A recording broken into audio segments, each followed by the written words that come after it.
Well, once again, welcome back to the Workplace Safety Show. Jay Smith along with Darren Llewellyn again, and having a few laughs here before we start this show today. Darren and I are going to be headed out to Virginia this week. Going to be speaking to some friends out there on electrical safety and arc flash, so we're looking forward to that. But thought we'd get in here and get another show under our belts, tackle a few things here.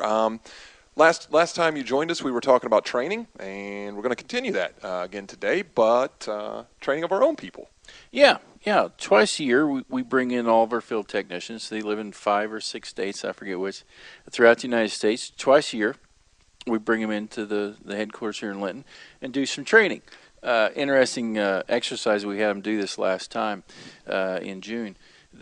We asked them for a list of frequently asked questions that they get from clients. So it was kind of interesting. We did this training, but we asked them what's the input, what's the questions that clients have.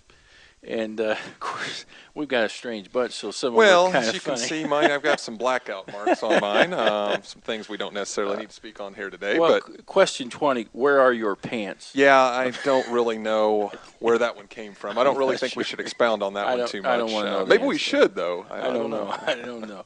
But there were some good ones. Yeah, there were some good ones. Question 24 was, are you going to turn stuff off? Right. And these are the field technicians that are coming out to facilities to collect data in order to do arc flash analysis. And the answer is no. Right. We're not going to turn things off. All the work that we do live. We do energized. If something has to be turned off due to equipment interlocks or what have you, even some old style bus ducts, some Siemens bus ducts, to open them up, you have to shut them off. That's up to you. That's for you to do. We don't shut anything off. So we work live. If something needs shut off, you'll have to shut it off. Then we'll come in afterward. Yeah, I liked the one here. Are we going to have to wear these clothes? Yeah. You know, obviously our field technicians, when they're in your facility, are wearing PPE at all times, and you know, we're in equipment that the plant may service routinely, and if they don't have anything in place, they're kind of wondering about the clothing that we're wearing. It's a shock to some people, because we're wearing the first PPE they've seen. Right. In a lot of cases, and our people all the time wear PPE that's required. So our answer is, yeah, eventually you'll have to wear this stuff. You should be wearing it now, like we are, using the tables until you get the study done. But our goal is to make it so you don't have to wear so much clothing. Right. Our goal is not labels, so you have to wear PPE, but our goal is recommendations, so you don't turn a 4 into a 1, so you don't have to dress up so much. I actually had a response from one of our field techs that he uses frequently, and his response to that question is, "I'm here so you don't have to." And Right. and I think that's really appropriate, going in line with why we're doing an arc flash analysis in the first place, is to hopefully eliminate the need for certain levels of personal protective equipment. So I really like that response, and but it is a shock to a lot of folks to see us wearing that type of gear. And bringing our field staff in a couple times a year, it goes back to some things that some of the viewers have seen on some of the other episodes where we talk about actually using employees. We've gotten the question before. As someone is maybe evaluating which way they go with having an arc flash study done, is, well, you're going to be open to live electrical equipment. What do you do? Who are you sending?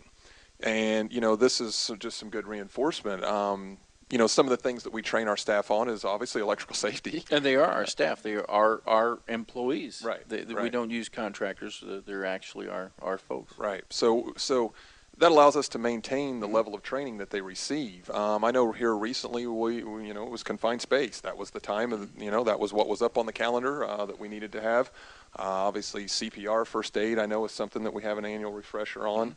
We do electrical safety training each and every time. Right. And these are people that are already pretty good electrical safety-wise. Sure. And we touch base with them, and we just never stop training on the safety aspect of it. And these field technicians are wonderful people with great experience in education, electrical field. A lot of them master electricians. A lot of them been working IBW or industrial electricians with great experience and great training, and yet we still train them twice a year. You just can't you can't be good enough. We also bring in all of our electrical engineers. They're also involved in it, our salespeople and some office staff. So training, one of the questions that came out of that when we asked them for common questions was, which was kind of cool, was how come this panel here is a Cat 4, the one right next to it's a 0? How is that possible? Right. And geographical location of a panel is no indication of what it will be as far as the incident energy inside goes. What was one of your favorite questions? Well, I like the one about the clothing. That's one of my more favorite ones. I do like the questions that concern the analysis itself. A lot of times, the interaction that our field staff is going to have with plant personnel or facility personnel, the facility personnel may not know what we're even there for. Right. Not that management has made it a secret, but we work in a lot of large national accounts. That we're doing plants all over the country, and in a lot of those cases there was a corporate deal structured or something to that nature, and we go out and visit XYZ plant, and they just know that we're coming. Right. So I like, it's nice that they're getting these questions of, what are you doing? What is this analysis? How long is it going to take? Why are you here? Why are you here? Exactly. I'm supposed to Who show you sent around you? today. Who That's sent great. you? Okay. Those are good questions that our field staff brings back to us, because that helps us from an operational standpoint a lot of times, maybe smooth that process out. We constantly learn every day, from our field staff, our electrical engineers, and our clients. And and one of the reasons why we do this show is to field these kinds of things, Right. or share. A lot of times we're sharing information, but these kinds of questions actually help us improve processes that are going to help our viewers hopefully with their safety programs. Yeah, a lot of interesting things that are on here, and this is a good exercise. I mean, for and we for do us. this every time with them. Just want to let you guys know a little bit more about the training that goes on here with our own employees. We do bring them in; they are qualified to do this type of collect the data in your facilities. And I just wanted to share a little bit about some of the things that come up in these. So, wanted to thank you guys for joining us, and hope to see you back here real soon. Thanks a lot.